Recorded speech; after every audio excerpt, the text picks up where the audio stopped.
4 mars 1789, la Constitution américaine est appliquée. Long de 27 amendements, elle est l'une des plus anciennes constitutions occidentales encore appliquées.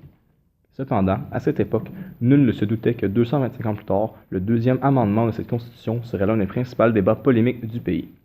Cet amendement garantit pour tout citoyen américain le droit de porter des armes et il constitue un pilier important de la société et politique américaine.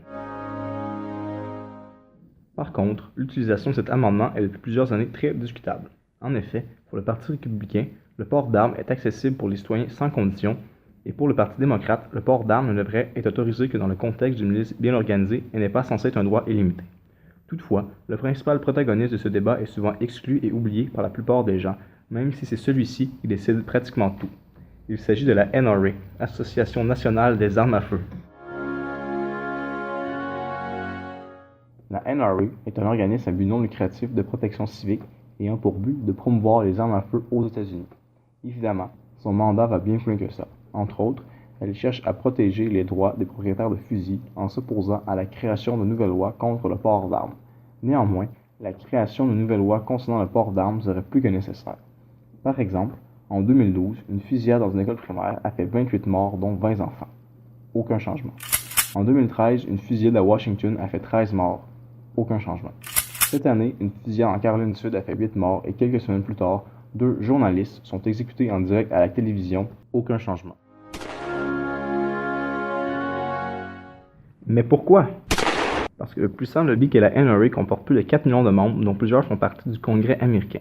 Donc, le président sortant craint de faire passer de nouvelles lois, car la perte de plus de 4 millions de votes serait très coûteuse pour les prochaines élections.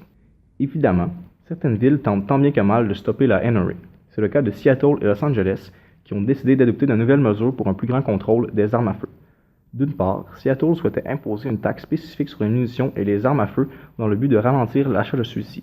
Mais comme l'ont rapporté CNN et NBC, 3 groupes pro-armes à feu, incluant la NRA, ont décidé de poursuivre la ville car la taxe est légalement inapplicable parce que l'État de Washington interdit aux gouvernements locaux d'adopter des lois relatives aux armes à feu à moins que ces ordonnances locales soient expressément autorisées par l'État. D'autre part, Los Angeles voulait interdire la vente de nouveaux chargeurs pour les armes d'assaut puisque la ville considérait que la capacité de chargement était trop grande, donc trop dangereuse. Mais, encore une fois, et pour les mêmes raisons, la NRA a décidé de poursuivre la ville de Los Angeles.